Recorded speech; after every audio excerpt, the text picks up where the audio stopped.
I was talking to a fellow a couple of days ago, a regional improvement agency, actually up by you. He's serving the Navajo Nation, helping their education systems, who had 3/4 of their money slashed 3 weeks ago. It's gone. And so they had to eliminate over the weekend half of the staff. They could have stayed there and said, oh my heavens, what are we going to do? Oh, nothing's going to happen. What they did was they created multi-grade schools that day because they were using some creative juices rather than just accepting the future that wasn't been imposed on them. That incredible New York accent you just heard belongs to Dr. Richard Bernato, an education expert with over 55 years of experience as a professor, author, podcaster, and leader in the K-12 and higher education space. In today's episode, we explore the power of simulations in leadership, how schools and district leaders can experiment with change in a low-risk environment, and why future-based leadership strategies are essential for navigating the complexities of education today. Dr. Bernato shares insights from his book, Co-Creating the Future,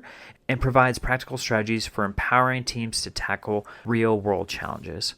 However, before we dive into the powerful conversation with this awesome guest, I'm excited to share a special offer to you for the language of behavior. If you purchase a bulk order for a staff book study, Charlie Peck and I will provide a 30-minute virtual author visit with your team to deep dive into the strategies from the book. The discounted bulk order link can be found in the show notes or at joshstamper.com/language of behavior. Now, let's jump into this insightful discussion with my dear friend, Dr. Richard Bernato.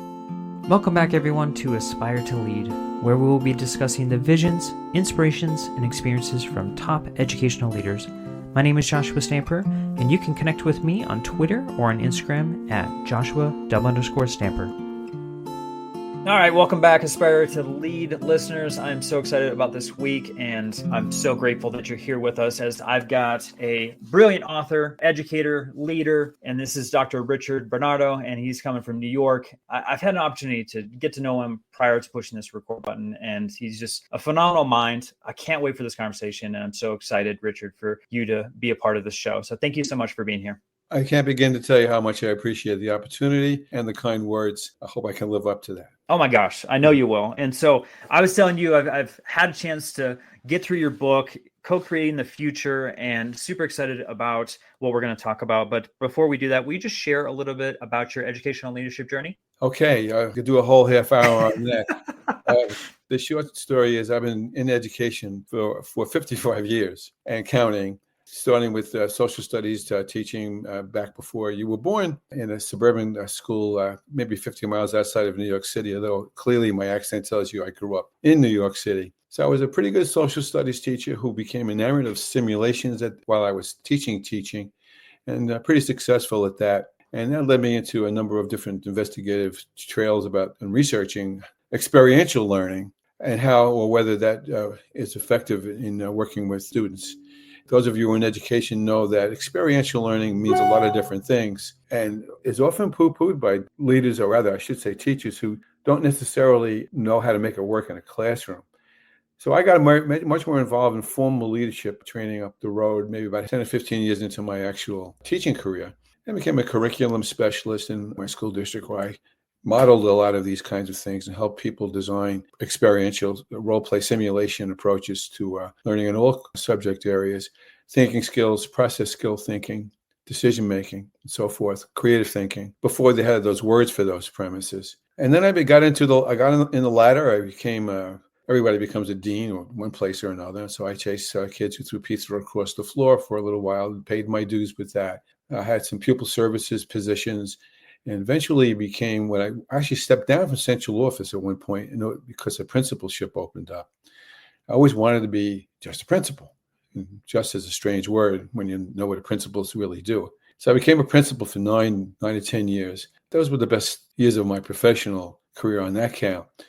I ultimately became an assistant superintendent for instruction and a quasi-superintendent every once in a blue moon when those things came along. Parallel to that, I was lucky enough to begin to get into some adjunct professor positions in a couple of local colleges. And so when I left the K-12 world, I never really left it, but when I formally departed from those sets of roles, I automatically became a professor of social studies methods, of leadership in general.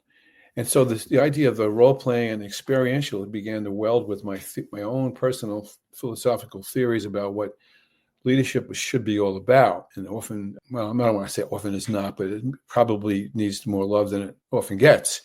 And so I began to really look into that and do considerable research on that. So the last parts of my career have been largely spent in various universities, mentoring doctoral students in their own research and in consulting in a number of different ways across many places. My own sets of webinars, my own sets of podcasts, actually. Although I already can tell that Joshua knows a lot more about it than I do, as far as making it look much more appealing than I can do. I did have some fun with that. Actually, I was doing podcasts before anybody else ever heard of them, but that's because I'm old. I believe it. That's because I'm old. But at any rate, it's been fun. Yeah, it's been fun. I've written a few books. This last one, maybe my last book. I don't know. I don't think it will be, but I often will call it my Mona Lisa. And I was thinking about what I meant by that yesterday. And by that, I meant that a Mona Lisa is your so-called masterpiece, because it kind of synthesizes some of the things I've shared with you now. The Mona Lisa is meant to catalyze responses and to get people to turn themselves on, to see what the possibilities are. And so I took this premise of futuring with this premise of simulation, with ideas about what leadership should be all about, and I created a simulation that became this book. So the book is physically a book, but what it really is a simulation that leaders can use in any level of organizations, not necessarily just schools, but primarily devoted to the K-12 world and higher ed too, for that matter, where one can simulate leadership design within a futures-based framework. You're actually bridging what I want to talk about, because one, the premise of it is super fascinating. Like, I wanted to dig in probably too fast into this book because of the topic with simulation. And this is a topic that I haven't even addressed or touched on with Aspire to Lead. So I'm really excited about where this conversation might go. First off, though, I want to say that this is a really beautiful book in the sense that just the structure of it. I obviously have an art lens, so like I was looking at the graphic design elements of it, but then also the resources that are put in it are very impactful and something that could be used right away with our leadership. So kudos to you for the construction of the book, because I think it's phenomenal. But I wanted to get into the 7 phases because, simulation for me, I have very little knowledge in that. Obviously, I have preconceived ideas or some assumptions based on some things that I've heard over the years. But for you, I'd love for you to just kind of walk through, that leadership simulation, the 7 phases, and how it might help planning for the future. Well, the first premise to consider is that everybody simulates every day in all kinds of ways. You said you have 6 children, and those children are simulating all day long with the toys they play with. And then we're not even going to necessarily get into the video game thing, but certainly video games are simulations where you take a role, ROLE, and you work within a simplified model of reality, and you make decisions as you move along to kill the dragon or to run away from the dragon or so forth. Every movie you see, every book you read, especially a fiction book, is a simplified form of reality. If you think about the armed forces, they have war games, and what they're doing is they're simulating warfare so that they don't make mistakes, the mistakes they can make safely within the game to be more effective in the real deal.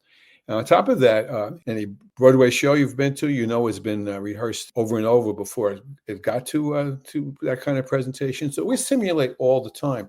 But when we professionally develop leaders or professional educators, if you think about it, those of you who are teachers or administrators, it's dangerous to really implement radical change, because we're not talking about whether a pen is going to be better to write with. We're talking about trying something that's going to affect children.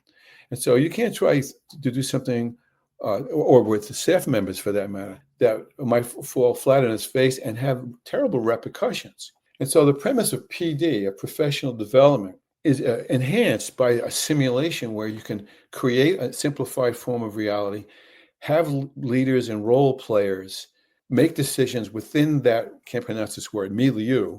And so that if they come up with some good premises that they can translate back to the ground in their real world, that's great. If they can't, then they're not hurting anybody. It's risk-free. And so what I did was I designed this grounded in the simulation experiential approaches, those 7 stages that you allude to.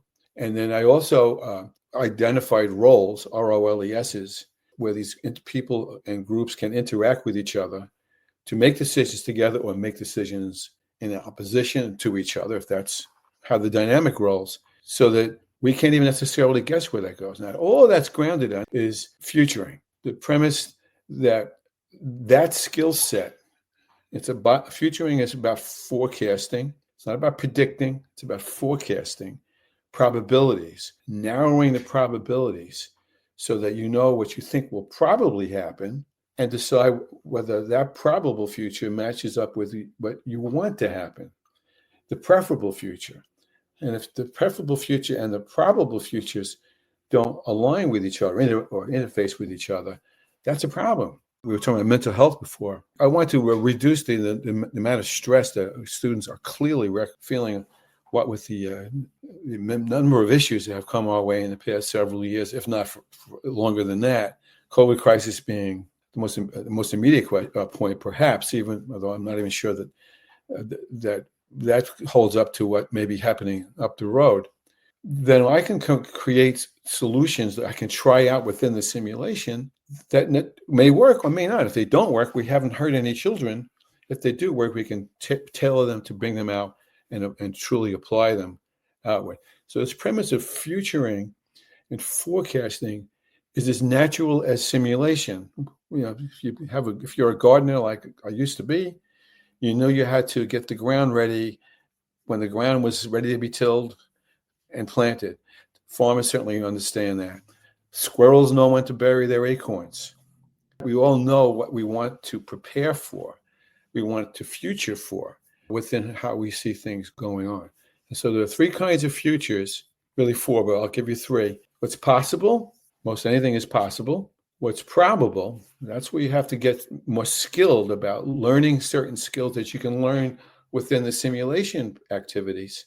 And what's preferable? And then design your systems to more nearly assure the preferable and minimize the probable that you don't want. Another word I use sometimes is what the emerging future looks like. Some people say you can't predict the future. No, you can't predict the future specifically, but you can forecast what the likelihoods of things are. And skilled leaders need to teach themselves and their stakeholders how to use those skills together with some other skill sets that are embedded into the simulation that's offered here, the co-creating the future simulation. Those 7 stages build across in a linear way, which is kind of artificial in certain senses. We gather data. P.S. The gathering the data premise is, I'm smiling because I have another simulation I'm working on with another professor, is being kind of taken care of in a different way that's spelled AI. But that's another conversation. But you gather information from as many sources as you can, and you distill it. You don't make assumptions about that. Once you can distill that, you move to the second stage where you begin to burn off what you think your purposes are within the value systems that you've identified, within the activities that the simulation provides. Then you start teaching them 2-dimensional futuring, which is if-then thinking. If I punch somebody in the nose, their nose bleeds, then they will punch me back in my nose, then my nose will bleed as an if-then. Superficial if-then, which is how we usually think. We spend a lot of our life in that. I forgot the book. Thinking Fast, Thinking Slow is described very nicely by Kahneman. But then you want to get to 3rd dimension, which is the next phase. After having gotten the information and after interacting with and voting with each other and negotiating about the various ideas that are flying around, they begin to narrow their probable futures, and then they're required to create scenarios. Now, if you watch any cable news network, I don't care which one it is, you're hearing scenarios all day long. Well, if we do this, then that will happen, and the world will fall apart. And the things we hear most every night on cable TV are scenarios. Last night, I was watching a mock football draft. And if the Giants sign Aaron Rodgers, then they don't necessarily need to draft a quarterback on their 3rd draft pick. Those are scenarios that people do. And people in their own real lives make decisions based on what they think those scenarios are going to represent. That's where it becomes fun, actually. I mean, it turns out how the simulation goes. All within that, there's negotiating. There's two teams. One team is the immediate school system, educational leadership team. And the other team has much more influence than we sometimes realize, is the world out there. That would be the community, the federal government, the global situations, the economy, health systems, whichever is going on. It all bears down on how education responds, whether it proacts and steers that world out there or reacts to what the world out there demands of them. And I'm not sure which way that always flies. But they have to kind of work with each other in the end to agree on whether the scenario they settle on after a lot of negotiating and they're paying people off and all sorts of good things, that whether they like what they think the probable future is. Example would being District XYZ, there's very little will to change. They're perfectly fine with the demographics changing and the tax base being kind of drab because they're going along to get along. So there's not much will to change, and there's not a lot of resources to change. So what does that look like? What is that 10 years from now? What would the scenario be? And they play that premise out. And then usually what will happen is someone will say, I don't like that scenario. It doesn't really enable our children and our community and our world to meet the emerging future that's out there 10 years from now. And so we have to really transform more clearly. And so we have to change how we realize things to take more studied, more creative ways to change how things might be in a school system. I'm taking this all in, and I want to tap into a word that you used, or maybe a phrase. You had talked about low risk, and I know for a lot of our educational leaders, there's a lot of fear that's embedded into trying new things, trying to implement something. And of course, I can imagine folks are saying, yes, I totally agree with Rich here. This sounds brilliant, but I want to know what the action plan is, right? How are we going to actually put this into play on the campus? So for our school leaders, if they're looking to actually complete a simulation, maybe in a low risk environment, what would that look like for them? Well, again, by the way, there's several suggestions in the book about how you might want to implement the simulation in a retreat fashion or in a summer program or in a regularly scheduled meetings across the course of a year. That's the one I recommend, actually. Yeah, for sure. But sometimes it's just not realistic. Something you just prompted me when you said that. We have to remember, too, that those of you who have or are taking leadership training courses now to become certified are lucky if you get a change course. I have a daughter taking a change course program, taking an administrative degree right now, and the university she's in isn't particularly getting real deep in that, which drives me crazy because it's not a district in the country, even though so-called Cadillac districts that couldn't benefit from retooling and restructuring against that emerging future. I was just thinking as far as practical ways to implement it. I think you've kind of touched on that, as far as doing a retreat, a summer program, or actually constructing it so it's, something that is a touch point throughout the year in staff meetings. I know for me specifically, one of my passions, and my listeners know this because I just wrote a book, Language of Behavior, was actually creating simulations for my staff as far as working with students, right? Doing the role playing as far as you're the teacher, you're the student, right. And then also having someone that observe the interaction to give feedback as far as in this scenario one, we're going to role play this and see what their reactions were. And we did that throughout the year. So that was one thing that I was thinking of, reading the book was, I think I've done something similar to this. And I know my teachers were fearful because they had never experienced anything like that. But after they were done, there was a lot of good feedback as far as, I think this will help me as far as getting in the classroom and potentially seeing these things, or I have seen this and I don't think I actually did it correctly, or I could have done a better job in the moment. But now that I've role played it, I've had the simulation to hopefully react in a better way. Yeah, there's a role play and there's simulation. A simulation is a role play within a simulation. The simulations have gaming rules. Gotcha. So that's just a distinction to make. So we're playing Goldilocks and the Three Bears. I did a simulation a million years ago with 8th grade students, and I had one set of kids was females, They were 13 or 14 years old, and we went through these headlines. They were Austria, and they went through these headlines about who was building more submarines and who was making treaties and all these things. And they were sort of passive and sitting back. And we got to the headline where the Archduke Franz Ferdinand was assassinated. It was from Austria. I turned to the kids and I said, well, what are you going to do about that? Your Archduke has been assassinated. And this is the true story. They said, nothing. So I looked at them and I said, really? And they said, well, he was stupid. He shouldn't have gone there. So they averted World War I. And I love that because that's a matter of how the role they took spun off a little bit. But I, as teacher at that time, had to say, well, you said this, and that's great, but this is what really happened, and let's figure out why what you said didn't happen, and let's play that through, because there's an awful lot of critical thinking that goes on there.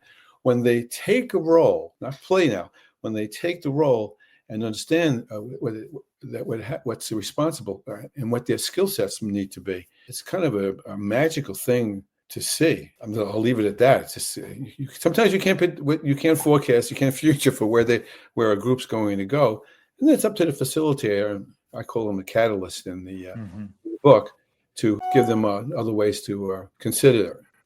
Okay, let's go to the other side of the coin. So, are there certain mistakes that you see happen universally that maybe our leaders should stay away from as they're trying to implement simulations? Well, what happens with that is, I have seen that, and what happens with that is the mindset of the individual person. They haven't taken the role necessarily, but that's one point. Like, for example, there are principles, right? EALS principles in the education leadership team. And they were given the responsibility within the book to be collaborative leadership specialists. But they didn't buy collaborative leadership as such. They were more accustomed to I am the king, I am the queen, and I'll just pass it on down. And what happened was they just sparked pushback from the union president, who believed in the collaborative leadership system and didn't know why they had to do it. And so they had to reconcile that. And that can be a push-pull sometimes. But generally speaking, the energy that flows, I'm sounding new age here, I apologize for that. The energy that flows is people begin to meld and influence each other's thinking based on the process skills that I haven't explained very well now, but are in the book, in those handouts that are described. Yeah, I've seen it. I can't deny that. But when they get to that next to last phase, where they try to decide whether they want to adapt to the probable future or transform from the probable future, that's when you get, literally there's a debate set up in that phase, and then there's a vote. And you can see that people will have to come to consensus. And we all know that consensus among the school system is not so easy to bring off, though we talk about it. Yeah, it's hard. It's very hard. It is hard. Okay, so this is something that's not about the book. You had talked about futuring and predictions. I think this is such a fascinating conversation too, just because I'm just kind of reflecting on my own leadership journey and thinking, like, I really probably didn't do a very good job of this, of trying to do the 3 stages that you talked about in regards to futuring. But I just want your personal opinion, because you've been doing this for so long and you probably think about this. I think of you as a very wise mind. So if you were to predict future problems for our leaders, is there anything that they should be maybe looking out for, or maybe preparing in the world of education? Great question. Well, first thing I would do, I wouldn't use the word predict, because predict is way too specific. Sure. Forecast gives you some forecast. Yes. So now we're talking about emerging future, which requires a skill set of having all the information in front of you, rather than just coming from your perspective, your own agenda, and requires a melding of everything that's going on out there. In the book, you'll notice there's a 2-dimensional forecasting skill called cross-impact matrix. And that's a great, I didn't make it up, I got it from some research. That requires that you come up with a set of however many probable futures you think might happen.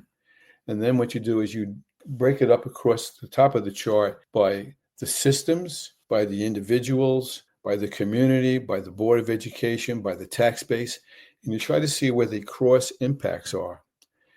And as you begin to say, okay, well, we don't have the means to really do much change, so we're going to go along to get along. That's a future, unless someone says, well, the consequence of that is we'll continue to slide backwards, and the community could deteriorate even more than it is, as well as the school system, as well as the graduates who come out of that.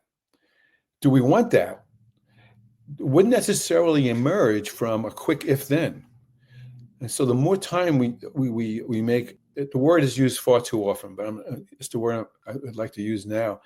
The more we make room for real reflection about the yes buts and what the if-thens and what the probables and preferables are, the more we begin to sort out or separate the wheat from the chaff. And so you're more likely to minimize the negative things that may go on out there, because you've used those systems thinking approaches and future system approaches.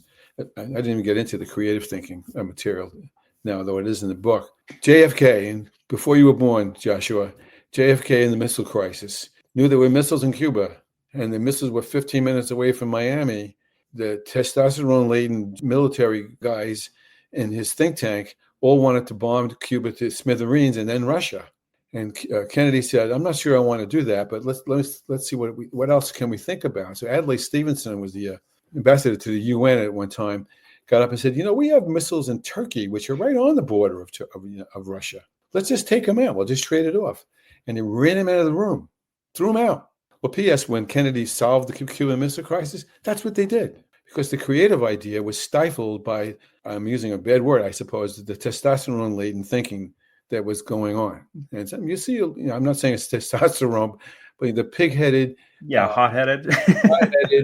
Otto Scharmer, who's described in the book, wrote a book called The Theory U, and he calls it shedding old habits. Other people talk about design thinking, which is one of the buzzwords out there the last couple of years.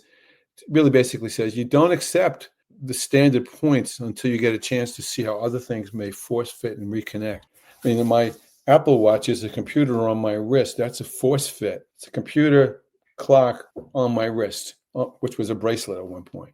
Encourages new ways to do things. I was talking to a fellow a couple of days ago, a regional improvement agency, actually out by you, Colorado-ish. He's serving the Navajo Nation, helping their education systems, who had 3/4 of their money slashed 3 weeks ago. It's gone. And so they had to eliminate over the weekend half of the staff. They could have stayed there and said, "Oh my heavens, what are we going to do? Nothing can happen." What they did was they created multi-grade schools that day, because they were using some creative juices rather than just accepting the future that wasn't been imposed on them. Wow. I love the examples that you're providing. This is brilliant, Rich. Thank you. I wish I didn't have that story to tell you, but that's a true story. Well, but if we're predicting, we're already starting to see it. There are a lot of slashes and budget issues that are coming up that people are trying to either forecast, trying to use the correct term there, or they're actually occurring right now, and they're experiencing that. So as far as that creativity, I think that's going to happen a lot potentially in the near future for a lot of school districts. Without a doubt, in a certain sense, that might be a good thing with a lowercase g. You need another hour for me to get into that. Well, I have to be careful because I would talk for another hour if I could. I love tapping into your brain. I can tell there's a lot more to be said on this. So I want to kind of lead folks that are listening that if they want more information on this, not only for your book, but I know you just ran a webinar. Yes. And I'm going to have a link in the show notes for folks. It's through Solution Tree. And I know it's already occurred, but I think people can still access this. But will you just share a little bit about that webinar and what folks can obtain if they click on this link? Sure. The webinar actually is sort of a mini lesson, just about an hour long, where I go through all the aspects of the book and I model and demonstrate each of those pieces that Joshua has asked questions about. And it was a couple of questions. I didn't get as many as we had time for to work with, but it's sort of an overview of the book without and doesn't leave anything out all that much. And it also talks about some of these process skills I've just kind of alluded to, and I'm perfectly happy to. I'm really pleased if people were to look at it. Mm-hmm. And people can contact me through the social media links that you're going to put up. And it's fine if people want my email. You can use my email and just drop me a question, or you can ask a question of Joshua, and Joshua can pass it to me. Of course. If that's okay with you, Joshua. Yeah. Oh my gosh, yes. And then we can continue the conversation, because Sometimes talk about changes being just old wine in new bottles.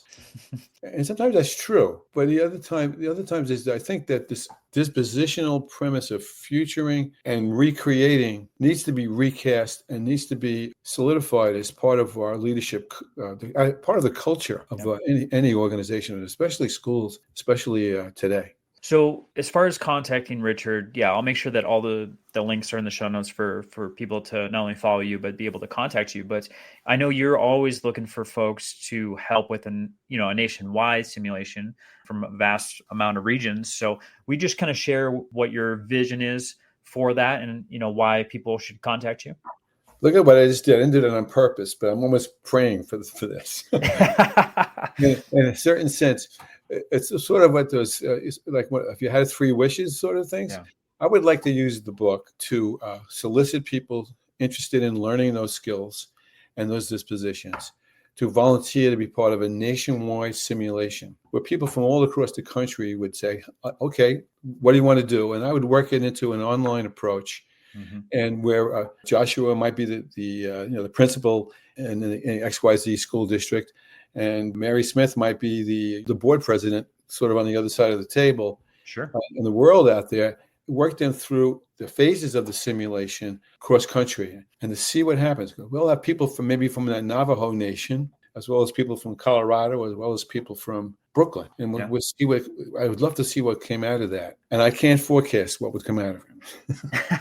Well, I'm going to forecast good things because when we put great minds together, good things happen. So anyone that's listening, if you're interested, we'll make sure that we have, like I said, the information to contact Richard. And I really hope that people take advantage of this opportunity to get a part of this nationwide simulation. I know it's going to help a lot of people, including the people that are participating in the simulation. So I want to talk about one last thing as far as a project that you are a part of, which is submissions for Scope Online. Will you just share a little bit about that publication? Oh, thank you for reminding me. Yes, I'm the editor-in-chief of the Scope, SCOPE, Journal for Leadership and Instruction. It's a journal devoted to encouraging research and offering up ideas that about anything that has anything to do with instruction and leadership, really from K all the way up through doctoral and beyond. We've had some wonderful articles submitted from around the country. If you go on the link, you'll see the link over to me as the editor.